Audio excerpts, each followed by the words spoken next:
A paz de nosso Senhor e Salvador Jesus Cristo, a todos os queridos e amados irmãos, eu sou o Fernando Aquino e é com imenso prazer que eu estou aqui para mais um Me Edificando à Luz da Bíblia, né? Esse aí é o nosso quadro, no qual nós, dentro dessa plataforma, dentro desse canal, tiramos para, junto a você, professora, você, aluna, você, superintendente, a você que está ligado, direto ou indiretamente, à EBD, para estudarmos a palavra de Deus aqui juntos, tá? Então a gente está aqui para mais um vídeo e o vídeo de hoje vai trazer aí uma lição muito importante, que é a lição de número 9 da CPAD. Lembrando, é claro, que o tema que nós estamos abordando aí são os ataques contra a Igreja de Cristo, e que a lição de hoje vai trazer um tema importantíssimo, que é a sutileza do movimento dos desigrejados. Pensa numa lição que a gente precisa parar para estudar, para analisar, porque o tema realmente é muito oportuno e atual. E para começar essa lição, veremos que o nosso texto áureo encontra-se em Hebreus 10, verso 25, e traz aí o seguinte conteúdo: não deixando a nossa congregação, como é costume de alguns, antes, admoestando-nos uns aos outros, guarda isso, e tanto mais quanto vedes que se vai aproximando aquele dia.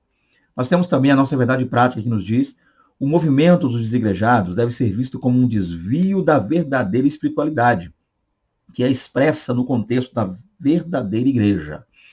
Já a nossa leitura bíblica em classe está lá em Hebreus também, capítulo 10, os versos 19 ao 25. E, para dar início, é claro, a nossa introdução, que vai dizer-nos. E, de maneira bem resumida, eu fiz alguns resumos aqui para poder não ficar tão extenso o vídeo. Nas últimas décadas, os desigrejados, ou os também conhecidos como sem igreja, cresceram em escala exponencial. São pessoas que dizem ser cristãs, mas não estão filiadas a igreja nenhuma. Nessa lição, procuraremos entender a natureza desse fenômeno religioso, destacando tanto seu aspecto social como também espiritual. Feito isso, mostraremos a verdadeira natureza da igreja neotestamentária, que, ao contrário do que os desigrejados afirmam, não é apenas um organismo, mas também uma organização. Então, gente, tá aí, né? O início, mais uma lição. E eu quero convidar você a estar conosco até o fim dessa lição. Comente caso julgue necessário, né? Caso você queira nos auxiliar com um comentário, esteja aí à vontade. Caso goste do conteúdo, curta, né? Desejando também inscrever-se no canal, será muito bem-vindo aqui a estar conosco. E o que acontece aqui inicialmente, gente? Como nós vamos falar sobre desigrejados, eu praticamente ou particularmente gostaria de iniciar essa aula abordando duas questões, ou pelo menos uma questão que eu dividirei em duas aqui. E essa questão é o quê? Como nós estaremos falando neste vídeo sobre os desigrejados, é bom que entendamos uma coisa. Esse é um assunto muito extenso, complexo, porque é difícil até mesmo definirmos de maneira clara o que seria um desigrejado, porque muitas são as motivações que eles dizem ter para estar assim, para viverem assim, para encontrar-se nessa situação. Então, é bom entendermos aqui, pelo menos para esta lição, o fato de que, por um lado, nós temos pessoas que outrora serviram a Deus numa denominação, numa igreja, né, pertenciam, eram membros de uma igreja, mas por passarem por algum tipo de intempérie, dificuldade, um descontentamento, né, particular ou não sabemos, mas acabaram decidindo não congregar mais. Não congregam, estão em casa. Decidiram, optaram, chegaram eles à conclusão de que conseguiriam adorar, servir a Deus melhor se deixassem uma igreja, uma congregação, uma instituição logo, uma denominação, e passassem a fazê-lo em casa. Então nós temos isso aí, essa classe de pessoas que nós também chamamos de desigrejados. Mas, por outro lado, nós temos também, junto a isso, alguns que começaram como esses, né, reunindo em casa, e acabaram nessas reuniões caseiras aí, se unindo um ao outro e criando um movimento que nós chamamos de movimento dos desigrejados. Este, diferentemente de alguém que passou por alguma dificuldade e agora só quer, único e tão somente, estar fora de uma congregação e simplesmente adorar a Deus, servir, buscar, segundo ele, na sua visão, em casa, em paz, por assim dizer, esse movimento desigrejado não, o movimento é um movimento que uniu-se para atacar de maneira organizada, de maneira cônscia, a igreja como organização, a igreja como denominação, a igreja como instituição. Então, nós temos de um lado alguém, de maneira individual, que decidiu servir a Deus em casa, longe da denominação e congregação, e do outro lado, grupos que se formaram, né, a partir disso, para atacar a igreja. Grupos que tentam manchar, macular, lutam, zombam, vão para a internet, se fazem valer das redes sociais, de muitos meios aí, único e tão somente para atacarem a igreja como instituição. Então, o que a gente precisa entender para começar bem essa lição é entender que o que essa lição está trabalhando aqui mais, de maneira mais própria, é atacar esses grupos, porque o perigo está nos grupos. Não estou dizendo com isso que não haja perigo em alguém abandonar uma congregação, uma igreja e achar que o único e tão somente pode ficar em casa tranquilo, quietinho, na internet, no dia a dia, servindo a Deus. Não estou dizendo que não haja esse perigo. Mas o maior perigo, o perigo que tem afetado mais, é quando alguém se deixa levar por esses movimentos organizados, movimentos que são contrários a tudo que se chama de instituição que tange igreja. Então, aluno que vai estar aí assistindo conosco, acompanhando, seja bem-vindo, prazer ter você aqui. Professor que de repente está buscando um auxílio para subsidiar a sua lição, para um conteúdo, né, mais um conteúdo aí para agregar o que você já tem e vai apresentar na sua lição, entenda isso. Tente trabalhar essa lição mais analisando o problema do chamado movimento. A gente vai tentar dividir uma coisa aqui com a outra, separar, fazer uma digressão aqui, mas o ponto é entender o seguinte, uma dicotomia, melhor dizendo, mas o ponto aqui é o seguinte, é entender que nós temos, por um lado, alguém individual, que está em casa tentando, na forma dele, que ele achou certo, adorar a Deus, e do outro lado nós temos movimentos que estão atacando, lutando e se fazendo valer de meios os mais espúrios possíveis para atacar a igreja. Então, é contra essa visão que a gente vai trabalhar melhor aqui na lição. Dito pois isso, vamos lá então. Então, nós temos aqui o primeiro tópico que vai dizer aí, visão e prática de quem, gente, está aí, ó, movimento. Mais uma vez, a palavra movimento já declara quem é que é o alvo principal da lição, o movimento dos desigrejados, tá? Vamos lá. Um ensino anti-institucional. Então, deixa eu ler tudo e fazer uma explicação e aplicação. Os desigrejados são contra toda forma de organização e institucionalização da igreja. Alegam que na igreja primitiva não havia instituição alguma.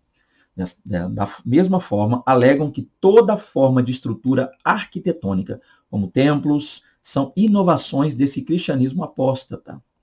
Na visão dos desigrejados, a igreja não necessita de estrutura formal alguma. Eu dividi em duas partes aqui para explicar, tá? O tópico 1, então, vai se repetir aí. O subtópico 1, professor, vai se repetir, você vai perceber isso aí. Eu fiz uma divisão que é grande, né? O conteúdo da revista. Então, para começar, gente, os desigrejados são contra toda forma de organização e institucionalização da igreja. Então, vamos lá. Isso aqui, o que nós estamos falando mais propriamente, o que a lição traz, é que os movimentos que se reúnem em prol de atacar a igreja quanto à organização, quanto à institucionalização, ou instituição, melhor dizendo, são totalmente aversos, contrários. São pessoas que se reúnem, se fazem valer segundo eles, as suas exegeses, seus pontos de vista, estudam muito sobre a história da igreja para dizer o quê? Segundo eles, a igreja, a partir do momento em que Constantino tornou a igreja, ou melhor dizendo, o cristianismo, a religião oficial do império, a igreja se acabou ali. Porque, segundo eles, a igreja se tornou uma instituição. Logo, então, cargos hierárquicos, o clero, todo esse processo passou a dominar. Então, homens se autoproclamaram líderes, cabeças da igreja e começaram a se levantar ali, quando de cabeça da igreja é Cristo, você entendeu? Homens que se auto-intitularam ali ministros e líderes da igreja, e esses homens passaram a dominar as pessoas, requerendo das mesmas donativos, ofertas, segundo eles também dízimos, e a partir daí toda essa questão hierárquica, junto a isso, soma-se a reunião em templos, construção, ergueram-se templos, então essa aí é para os desigrejados, o movimento desigrejado, que eles chamam de a salada, aquela mistura que deu errado, a mistura que estragou a igreja. Tá? Então, segundo a visão deles, a igreja nunca foi uma espécie de organização, uma espécie de instituição. Cristo, segundo eles, criou a igreja de maneira orgânica, na qual cada um, no seu canto, na sua casa, onde pudesse, não reunindo-se em templos, em lugares alguns, pudessem adorar, pudessem servir, pudessem bendizer. Dizendo com isso que a igreja, hoje, não pode ser uma organização. Ou seja, então eles pregam a visão de que a igreja só existe, só deve existir no momento como a chamada igreja invisível. Esquecendo-se, é claro, que a organização da igreja, gente, a instituição, ela mostra de maneira visível o que é a igreja. Então, porque a igreja ela é composta nesses dois pontos. A igreja visível, logo, é invisível. A invisível, sim, é o organismo, é o corpo de Cristo. A visível, logo, torna-se uma espécie de instituição, organização. A igreja visível, seja ao redor do mundo servindo a Deus. É claro que essa questão denominacional é algo que a gente talvez possa falar nesse vídeo ou não, haja visto o fato de que o nosso fato maior aqui, nosso foco maior aqui, melhor dizendo, são desigrejados. Então, por que é bom a gente fazer essa divisão aqui? Porque analisando esse ponto aqui, ó, anti-institucional, que é o ponto referente ao primeiro subtópico, fica-nos mais, eu diria, fácil de analisar isso à luz do movimento dos desigrejados, como eles veem isso, como eles se unem em torno de atacar a igreja como instituição. Fica mais fácil de explicar e aplicar isso. O problema, às vezes, é quando nós analisamos a outra parte que eu citei, que geralmente não é um movimento organizado, mas, de repente, uma pessoa na sua casa lá que passou por um problema, uma decepção, uma briga com alguém dentro da igreja, e essa pessoa agora não quer reunir, não quer congregar, não quer estar pertencendo a uma denominação, quer estar, segundo ela, em casa adorando a Deus. Essas pessoas, nem todas essas pessoas que se dizem desigrejados, que estão em casa sozinhos, são realmente contra a organização. Se você fala, o que você acha é boa? A igreja como instituição? Não, eu não vejo problema. O meu problema foi com o líder X, líder fulano, ministério tal, placa tal, denominação tal.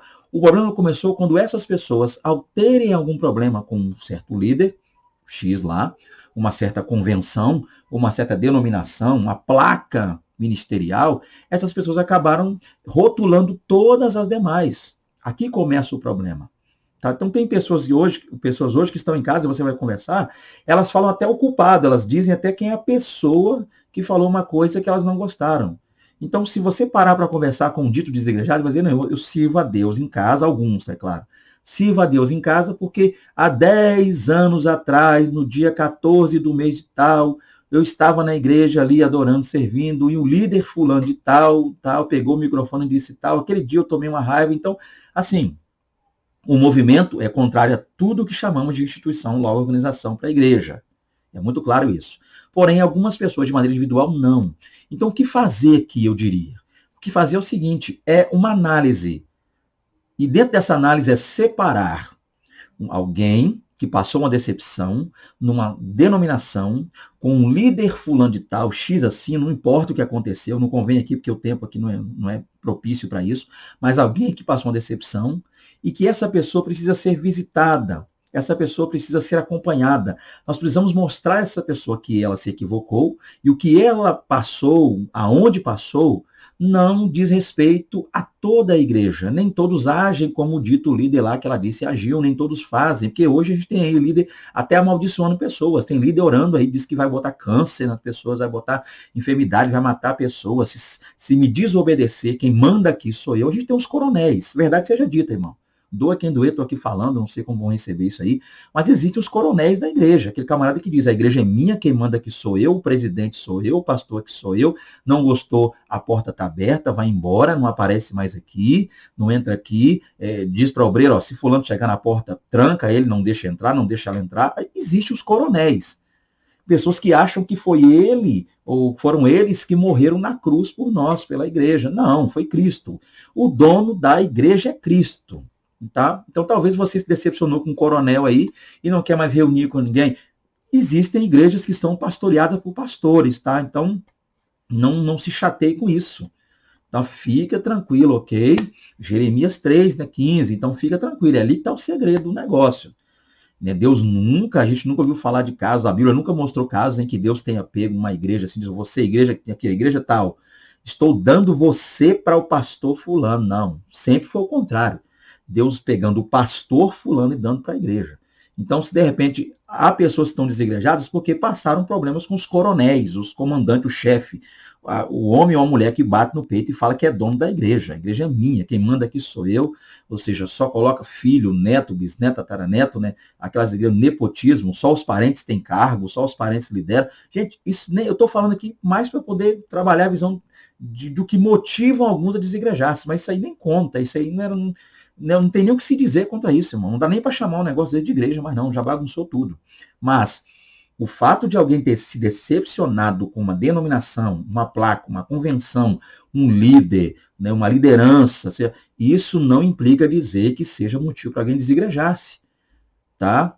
De repente, se eu estou falando para alguém que está até desanimado assistindo esse vídeo, pensando em parar, pensando em ficar em casa, não tem nada de bom para você ficar em casa congregando, não, tornando desigrejado, não. Então, esse é o ponto. Se num lugar não está bem, nem todo mundo é igual, nem todo líder é igual, nem todo pastor é igual, nem toda denominação é igual, nem toda congregação é igual, nem toda instituição é igual, nem toda organização é igual. Cuidado para você não cair na esparrela de desigrejar-se, ok? Então, separando aqui, a gente precisa fazer essa separação ao longo dessa aula. Não estou justificando, não estou dizendo que é motivo para ficar em casa, não. Se passou decepção numa denominação, tem outras aí. Não fique em casa, não. Então, para começar, seria isso. Primeiro ponto, a trabalhar essa visão. Partindo para o segundo, ainda dentro do primeiro subtópico, mais uma segunda visão, vamos partir para isso aqui. Vamos lá. Aqui vai focar mais o templo. É evidente que a igreja existe fora de uma estrutura física e arquitetônica. Contudo, a não utilização de templos por parte dos cristãos primitivos se deu por razões contextuais. Outra coisa que a gente tem que analisar aqui, compete a você, professor. A gente vive ouvindo essas pessoas dizerem, não, Jesus nunca mandou construir templos. Esse negócio de reunir em templos, isso é perda de tempo, isso é besteira, isso é errado, isso é antibíblico, isso é contrário. Naquele tempo as pessoas reuniam-se nas casas, casa de Cloé, casa de Epafrodito, casa de Filemon, como a gente percebe. Ou seja, por que hoje construir templo? Quando é que Jesus mandou construir templo? Então, isso tem sido usado por alguns como motivo para tentar atacar templos e denominações. Então, o primeiro ponto é entender o seguinte, tá muito claro para nós que a igreja, a igreja precisa existir só dentro de templos? Não. A igreja de Deus não precisa ficar enclausurada dentro de templos. A grande verdade é essa. Nós somos chamados, ir de pregar o evangelho, ir por todo mundo. Logo, a gente precisa cumprir o ID. Isso é a verdade. Mas é o seguinte, daí a dizer que o fato dos irmãos da igreja primitiva reunirem-se em templos não justifica o fato de nós construirmos e reunirmos em templo hoje, aí é um grande problema. Por quê? Porque eles não reuniam em templos, porque o contexto da época, a história, o período, a situação, o nível de perseguição ferrenha vivido por eles, não lhe daria, como, não seria possível para eles reunir em templo. Que templo? Aonde? Estavam, a princípio, debaixo de uma grande perseguição por parte dos judeus, o judaísmo em si, os judaizantes e outros mais, os judeus em si perseguindo. Ou seja, de maneira ao redor ali, os judeus. Dentro, os judaizantes, que eram pessoas que se diziam ter vindo do judaísmo, agora tornaram-se cristãos, mas não deixavam ainda o judaísmo, perseguindo por dentro. Do outro lado, o império, porque havia muitas acusações contra a igreja. Então, a igreja também sofreu perseguições contra o Império Romano. Então, como é que se fazia templos? Como construir templos? Aí você não vê Jesus mandando construir. Jesus não mandou construir templo porque naquele tempo era proibido, no embargo legal. Construir templo aonde? Sendo que havia essa proibição. Todo tipo de construção de templo seria algo clandestino, seria algo impróprio, seria algo indevido. Logo, Cristo lhes mandaria fazer algo que naquele tempo era indevido. Para quê? Fazer um templo e assim que ele estivesse pronto, ou antes disso, ser derrubado, e já visto o fato de que um templo, eles reunidos num templo, seria mais fácil ainda para o império, os judeus, os inimigos encontrarem. Então eles reuniam em casas porque a situação requeria, pedia isso. Tá? Coisa que não é necessário. Principalmente nós aqui, os brasileiros, a gente não vive essa perseguição como alguns vivem lá na chamada janela 10/40, os países dessas regiões aí, como vive o Oriente Médio e outros lugares. Então, dá para se construir templos, dá para se reunir. Então, não dá para... O que eu estou tentando dizer aqui, você já entendeu, está muito claro, é que não dá para usar isso como desculpa. Continuando. Estavam debaixo de perseguição e não tinham morada certa, além do fato de serem extremamente carentes. Naquele contexto, a igreja nos lares era perfeitamente justificável, o que a gente acabou de ver aí. Então, está muito claro com relação a isso. O fato de congregarem-se em casa não quer dizer que eles viviam, muitas vezes, nessa paz que nós vivemos. Não gozavam de toda essa tranquilidade que nós temos hoje. Tá? Perseguição ferrenha, eles precisavam ficar escondidos, havia muita perda no que tange emprego, vida financeira apertada para quem aceitasse a Cristo, ou seja, perseguição, perda de bens, perda de privilégios, Então, muita coisa acontecia. Então, fazia com que ele viesse se empobrecer, e muitas coisas aconteciam naquele contexto a fim de serem empecilhos e barreiras contra os cristãos. O que fazia, claro, com que eles não tivessem como construir templos a fim de reunirem-se. Tá? E ainda assim, eles faziam, graças a Deus, se valer de casas para reunirem-se. Contudo, não há nada na Bíblia que deponha contra o uso de templos ou casas de oração. Tá. Se por um lado eles reuniam-se em casas, e alguém diz hoje que não podemos fazer templos porque a gente não está mais imitando a igreja primitiva que em casa reunia, a pergunta é, e do outro lado? Onde é que está o texto que proíbe? Onde são as menções bíblicas que proíbem que a gente se reúna num lugar específico? Que se construa hoje um lugar onde possa haver, nesse lugar, é claro, culto genuíno a Deus, oração, sim, busca pelo Senhor, comunhão entre os irmãos. Não há nada que nos proíba, não há nenhum texto, não há uma menção nenhuma de que Jesus teria proibido. Vão dizer que ele não mandou construir, logo o tempo não lhe era favorável para isso. Mas aonde está dizendo que Jesus proibiu? Tá? O que se vê são pessoas, muitas vezes, falando sem mostrar o contexto, sem mostrar para a gente, trazer provas. Se o propósito de um templo é congregar o povo para adorar o Senhor, o que há de mal nisso? Ou seja, aonde está o problema em se construir um templo? É claro, com um desejo, com um propósito, com a intenção de que todos os que ali se reunirem estejam em comunhão e adorando, exaltando, bendizendo e glorificando o Senhor. Então aí a gente já passa a ver como é a mentalidade do movimento dos desigrejados. Então a gente vê que não há base, e além de não haver base, não há nada que justifique essas ações do movimento desigrejado. Então, voltando aqui para finalizar esse tópico, para que fique entendido isso aqui. Para quem está em casa só e passou uma decepção, vem, nós estamos lhe convidando. Sinta-se à vontade. Vai em uma igreja próxima à sua casa. Talvez você tenha um problema com uma, não quer dizer que terá com outra. Né? Busque aí levar a sua família a um lugar onde vocês possam estar bem, adorando, servindo, exercendo a comunhão em Cristo Jesus. Tá? Cuidado, muitas vezes você vem aqui para a internet, eu digo vem porque acontece muito na internet, vê pessoas falam bonito, falam bem, essas pessoas geralmente não gaguejam, falam muito bem, são muito bons com retórica, mas a gente não sabe a vida dessas pessoas, a índole dessas pessoas, o que elas fazem. Tá? A gente ouve suas críticas, mas não sabe quem elas são, então cuidado. Continuando aqui, 2, um ensino anticlerical. São contra também todo e qualquer sistema de governo na igreja. Outra coisa que os desigrejados, ou que o movimento dos desigrejados ataca de maneira ferrenha, são aí, né, o chamado sistema de governo. É um sistema de governo na igreja, não pode haver isso. Isso significa que os sem igrejas são contra, por exemplo, aí nós temos exemplos aqui na lição, presbíteros, ou seja, são contra a instituição de presbíteros, de diáconos, de bispos e de pastores. Mas eles são contra coisas que a Bíblia, que eles dizem usar, ler, se fazer valer dela, é quem instituiu. Está na Bíblia isso. Nós temos textos, Efésios 4:11. Há uns para apóstolos, outros para profetas, outros para... Ou seja, está na Bíblia isso, para ser mais exato. Então você tem as referências para você estar lendo aí.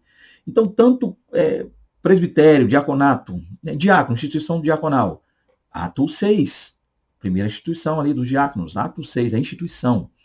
Nós vemos também Paulo escrevendo a Timóteo, 1 Timóteo 3, o episcopado, né, episcopos, aquele que deseja, o episcopado boa obra deseja. Então a gente vê, convém que, aí começa aquela lista, né, de coisas que o bispo tinha que ser, e da mesma sorte também os diáconos. Então, mais uma vez, o diaconato, e é bíblico isso. Então, nós vemos o caso de Tito, onde é dito ali sobre bispos. E, é claro, também vemos Hebreus e outros lugares falando sobre pastores. O ponto é o seguinte, gente. O movimento dos desigrejados, repito, mais uma vez para fechar, o movimento é contra todo esse processo de governo. Segundo o movimento, esses governos são aí o problema, nessa organização é que é o problema. Porém, volto a falar, vou fazer isso a lição toda.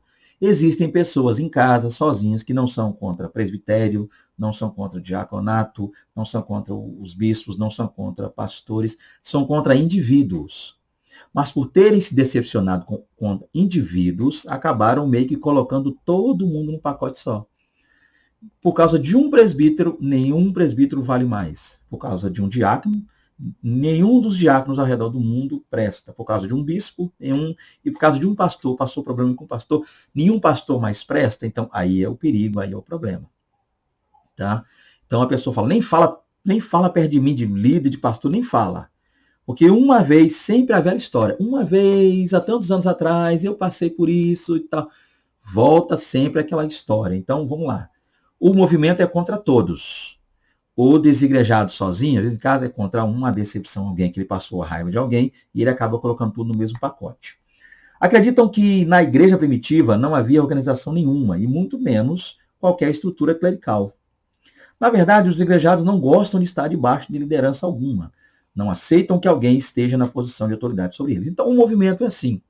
Eles, muitas vezes, pertenciam, né, antes de se formarem como movimento desigrejado, pertenciam a uma igreja e talvez ali, né, acabaram não aceitando as ordens, não aceitando o sistema, não querendo ali, muitas vezes, né, estar debaixo de uma liderança, acabaram dizendo o seguinte: eu não nasci para isso, não nasci para receber ordens de ninguém.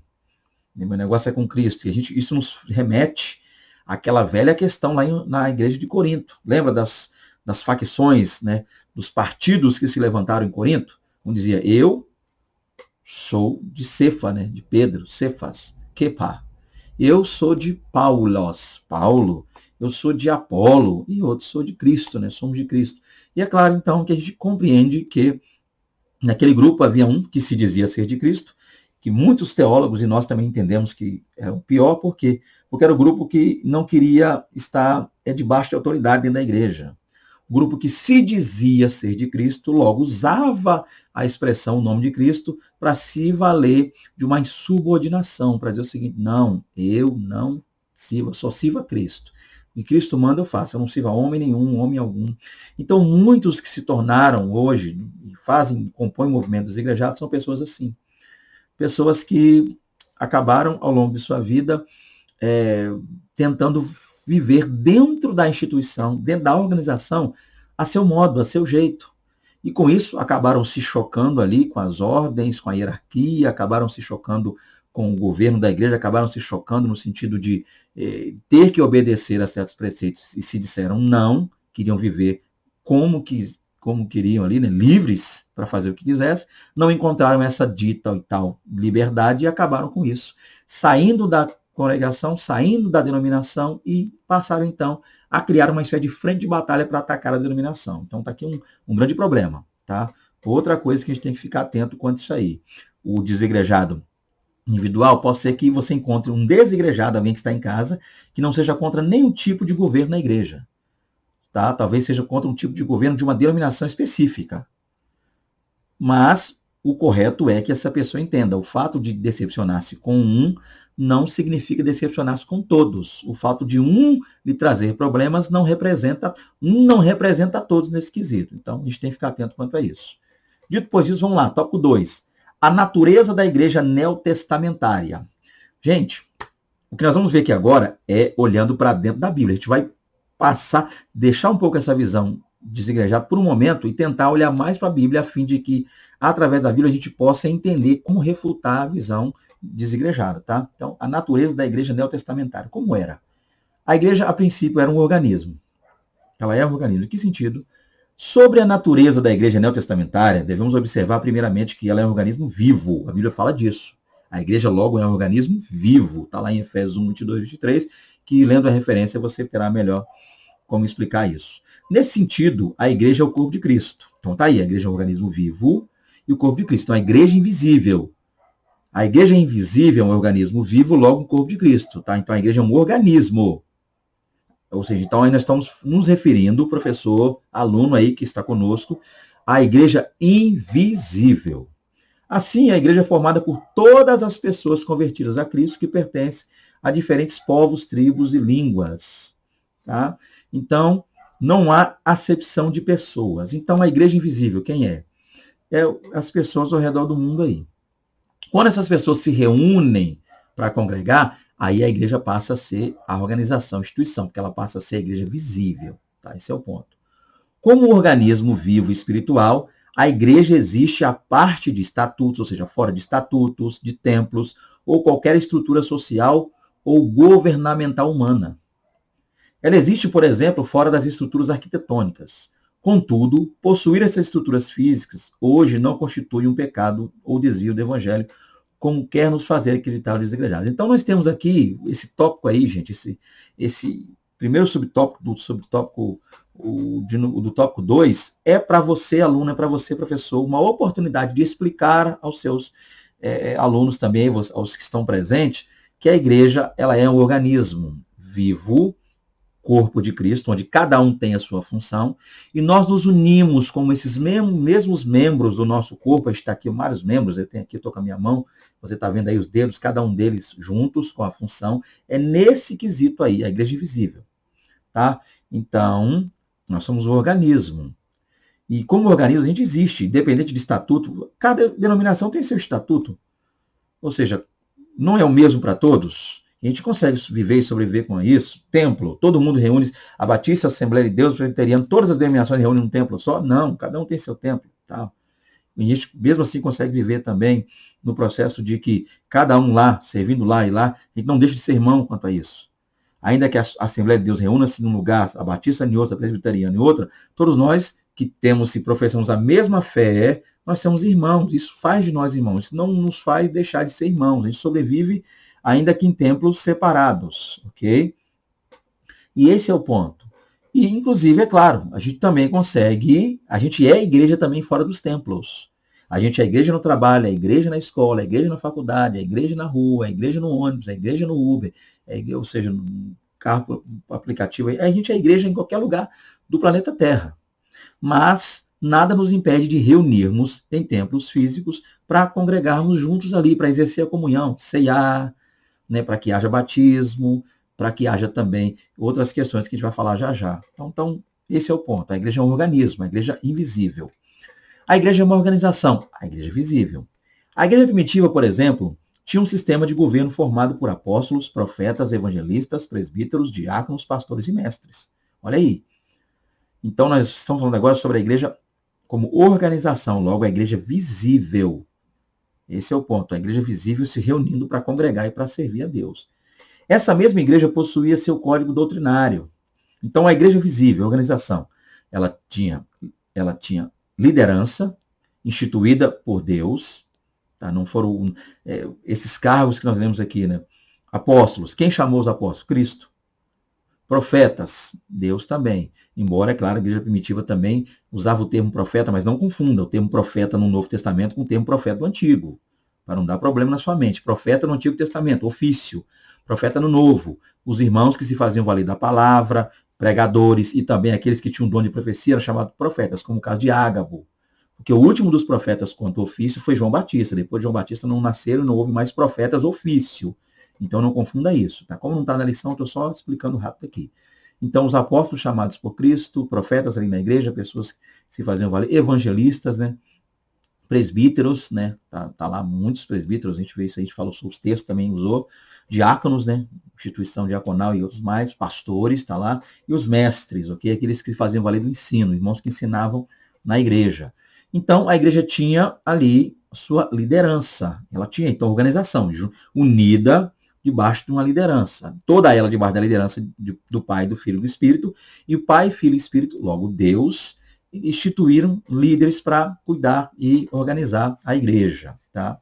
E a mesma igreja que tinha líderes também, isso é a igreja primitiva, também era assim, também tinha um código doutrinário. Que código doutrinário é esse? A doutrina dos apóstolos. Olha que interessante. Os irmãos reuniam-se referenciados pela chamada doutrina dos apóstolos. Doutrina criada pelos apóstolos? Não. Doutrina que os apóstolos de Cristo receberam e repassaram aos irmãos. A doutrina dos apóstolos é a junção de tudo que os apóstolos aprenderam de Cristo e foram aprendendo ao longo ali com o Espírito Santo também. Então, a igreja tinha líderes, olha aí, uma organização. Segundo, código doutrinário, doutrina dos apóstolos, e disciplinar, ou seja, a igreja, a Bíblia nos mostra diversos textos onde a disciplina é necessária. Então, a disciplina na igreja também é necessária. Como é que pode disciplinar se não se unir, se não congregar, se não se organizar? Lembra de 1 Coríntios 5, onde havia um cidadão lá que tinha um caso com a madrasta, né, um caso de adultério, pornografia, porneia, tá no grego, né, um caso de adultério, prostituição? Paulo falou para que aquele homem fosse ali corrigido, que esse homem fosse ali, né, desse a esse homem uma disciplina, disciplinado. Ou seja, esse homem foi disciplinado. E entendemos lá, lemos 2 Coríntios, capítulo 2, que deu certo essa disciplina. Né? Há quem entenda e diga que o homem que é citado, a pessoa citada em 2 Coríntios 2, seria esse homem que foi disciplinado pela igreja e corrigiu sua vida. Há teólogos que entendem assim. Então tá lá, líderes para a igreja, a organização, um código, doutrina dos apóstolos, disciplina, ou seja, toda pautada, né? Ninguém vivia isoladamente de maneira que queria. Mesmo que os irmãos tivessem um na sua casa, no outro, eles tinham o comando, a divisão, a direção, todo o processo. Não quer dizer que cada um ficava em casa fazendo o que queria, servia como queria, adorava como queria, criava a doutrina ou disciplina que queria. Tanto é que todos que queriam criar uma espécie de disciplina ou doutrina sozinho ali, a parte do que já era, eram excluídos, eram chamados de falsos doutores e falsos mestres. Lembrando que falsos doutores e falsos mestres não eram pessoas que estavam fora da igreja. Era gente que, estando dentro da igreja, queria dar a sua própria interpretação, sua própria maneira de viver, sua própria ideologia, sua própria visão para a igreja. E essa visão fora daquilo que era ensinado, anteriormente foi ensinada por Cristo e, por conseguinte, pelos apóstolos. Olha o perigo aí do desigrejado. Isso pode ser visto no primeiro concílio ou convenção feita pela igreja primitiva, né? O concílio de Jerusalém, Atos 15, em que o colégio apostólico, juntamente com o presbitério, tomou medidas para regular e disciplinar a igreja que enfrentava problemas de natureza doutrinária. Portanto, querer uma igreja sem liderança, sem regras e disciplina, além de ser um mito, é também uma heresia. Então, se nós partimos do modelo primitivo, na qual havia liderança, regras, né, uma doutrina, um código doutrinário, doutrina dos apóstolos, regras para as pessoas, quer seja para viúvas, quer seja para obreiros, quer seja para irmãos, crianças, jovens, idosos, havia regras para todos dentro da igreja, tá? E havia disciplina também. Isso que havia um código disciplinar para como disciplinar obreiros, como disciplinar pessoas. Tudo isso nos é trazido no Novo Testamento, é apresentado. Então, tá aí, cá para nós, que a igreja, nós percebemos, então a visão clara que ficou para nós aqui é que a igreja primitiva, sim, a igreja é um organismo, a igreja é o corpo invisível de Cristo, mas a igreja é a organização, o corpo invisível de Cristo, quando se reúne, logo forma uma organização que crentes ao redor do mundo, congregando, reunindo e buscando a comunhão. Tá? Vamos lá então, terceiro tópico, a importância e a necessidade da igreja. A gente se pergunta com base em tudo isso, é necessário igreja? Precisa a igreja? Tem que haver igreja? Vamos tentar entender isso. A igreja como família de Deus. A igreja é a família de Deus. Como família de Deus, a igreja tem Cristo como seu cabeça. Contudo, como acontece com toda a família, a igreja também possui comando, direção e regras, às quais deve se submeter.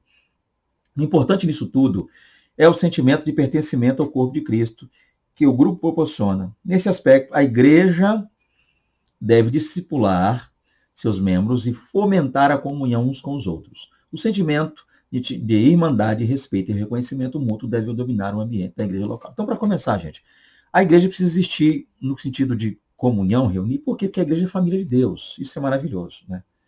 E como é que a igreja subsiste e vive como família de Deus? É entendendo que toda a família tem problemas. Então, a igreja invisível tem problema? Não. A igreja corpo de Cristo, ou seja, a igreja invisível ao redor do mundo, tem problema nenhum.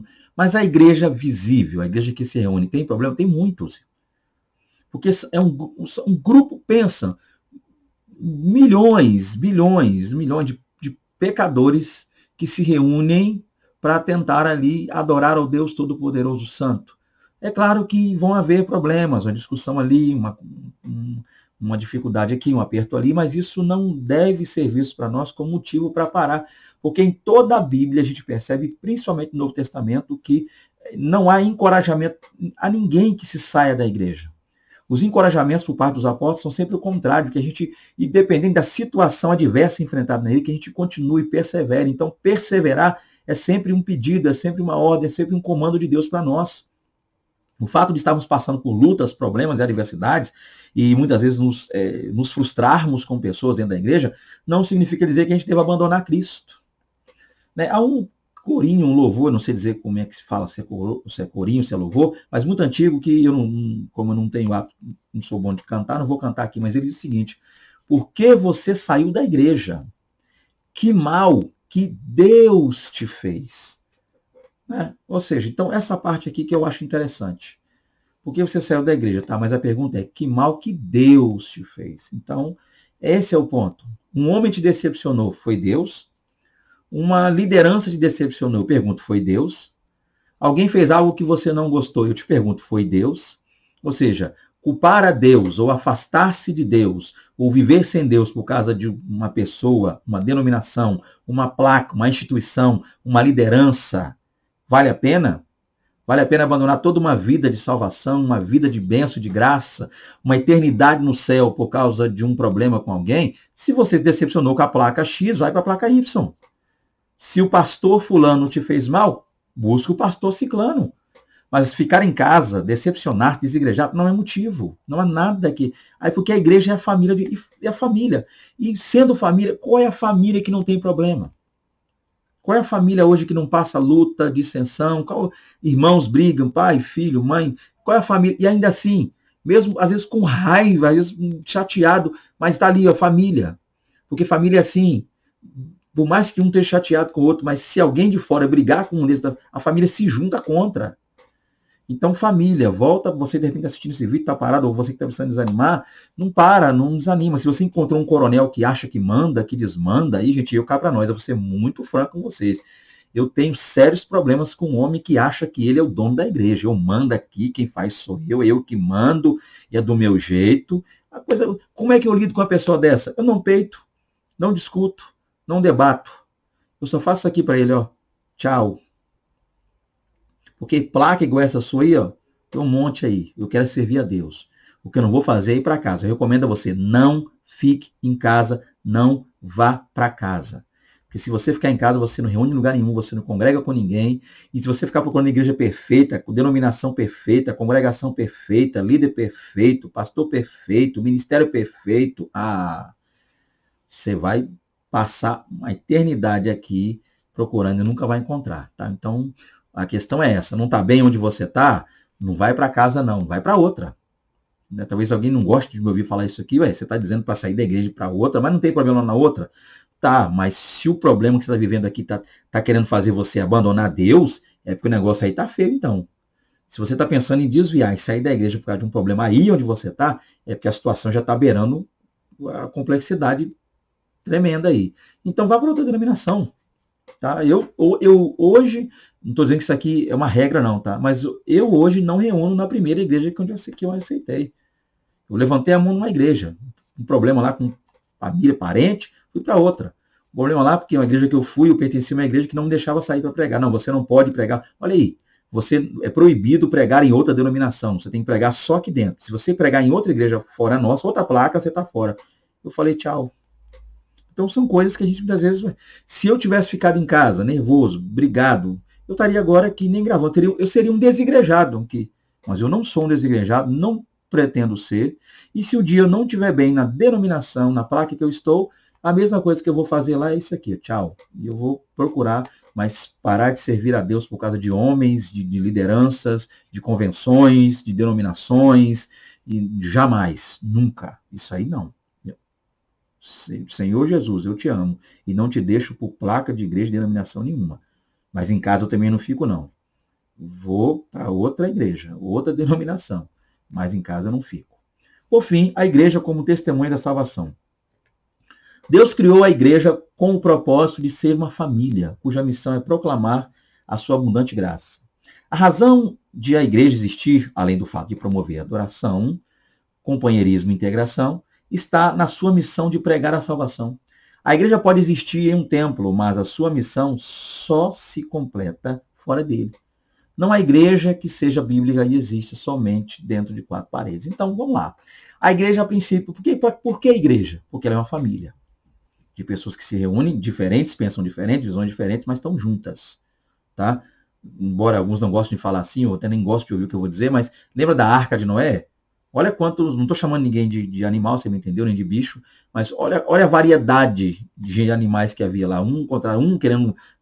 Um fazia parte da cadeia alimentar do outro, né? Um fazia parte da degustação do outro. Ainda assim estava dentro da arca, leão e ovelha de um lado, lobo e ovelha de um lado do outro, aqui, ou seja, animais que queriam se matar, se alfinhar, mas tudo no mesmo lugar, indo para o mesmo lugar. E às vezes a igreja é dessa forma, né? Embora fique estranho falar assim, mas às vezes a igreja é assim. Pessoas que estão aprendendo a se amar com o tempo. Então, por isso, é família. Ok? E seguinte também, porque a igreja ela é uma testemunha da salvação. Se você vê muitas pessoas reunidas adorando a um Deus, com histórias de vidas diferentes, origens diferentes, aí é mais motivo para você ver o quanto nós vamos reunir. Nós temos ex-traficantes, né? Ex-drogados, ex-assassinos, ex-tudo que você pensar reunido, num lugar só. O que não podemos ter é o ex-crente, né? O ex-igrejado, ou seja, um desigrejado. Aí não dá para ser. Tá? Então, que a gente se reúna, que a gente esteja junto e cumprindo o ID. Nós estamos reunidos em quatro paredes, às vezes como um templo, mas o nosso foco é deixar essas quatro paredes para proclamar o evangelho.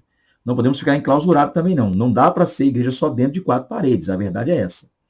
Mas o problema é que essa turma que se diz igrejado quer ser igreja em casa, light. E eu quero fechar essa aula só com uma pergunta. De repente, possa ter alguém que é a favor do movimento desigrejado, talvez se sinta muitas vezes chateado com o que eu falei, ofendido, né, desde já, mas a gente está aqui para poder trabalhar e pregar a palavra de Deus, né? Doa quem doer, a verdade é essa. Eu tenho uma pergunta a fazer, de repente alguém pode me ajudar aí com a resposta. Se você puder botar nos comentários, eu vou achar bom. Por exemplo, um desigrejado está em casa. O desigrejado quer tomar ceia, porque a ceia é bíblica. O desigrejado não pode dizer que a ceia é na instituição bíblica. Ele quer tomar ceia, então ele compra o suco da uva, ele compra o pão, ele mesmo faz a ceia e ministra para ele, ou família, caso a família também seja desigrejada. Me ajuda aí que eu quero entender. Porque como eu nunca fui desigrejado e nem pretendo ser, eu não sei como é que o desigrejado toma ceia. Segunda pergunta, são três dentro de uma para a resposta. Batismo. Um desigrejado vai batizar uma pessoa que aceitou, porque o batismo é a instituição bíblica. O desigrejado se batiza ou se auto-batiza, ele mesmo põe a mão, deita, ele mesmo é o batizador, é o batizando, ele mesmo faz tudo sozinho, ele deita nas águas sozinho, ele sobe sozinho, ele fala as palavras lá sozinho, ele se batiza sozinho, e ele batiza alguém da casa dele, é o desigrejado que faz isso. E por último, se um desigrejado cometer um pecado, se um desigrejado trair a esposa, quem dá disciplina para o desigrejado? Ele se autodisciplina? Se um desigrejado trair a mulher, ele como ele não está em igreja nenhuma, então ele se autodisciplina. E se alguém puder me auxiliar com isso, eu quero saber. Se uma mulher desigrejada cometer também um pecado, essa pessoa que está desigrejado, é ele quem estipula, é ele quem institui a sua autodisciplina, ou qual é a base dele para isso? Qual é o ponto? Se alguém puder me falar, eu vou querer saber até mesmo para entender como funciona isso, até porque eu também estou estudando sobre o assunto e não sou nenhum doutor e expert na questão por nunca ter me desigrejado. Continuando, conclusão, tá aí, né?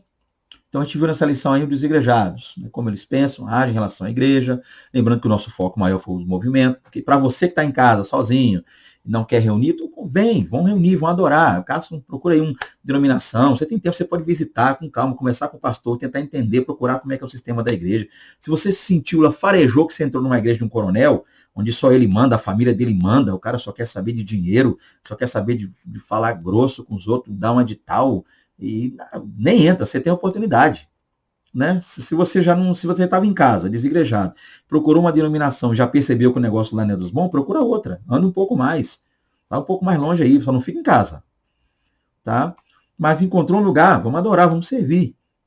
A verdade é essa, você não pode, só porque achou alguém que não soube pastorear e liderar, não quer dizer que os demais não saibam, tá? Cuidado com isso. Então tá aí, gente, mais uma lição, né? Acho que não tem muito a dizer mais aqui.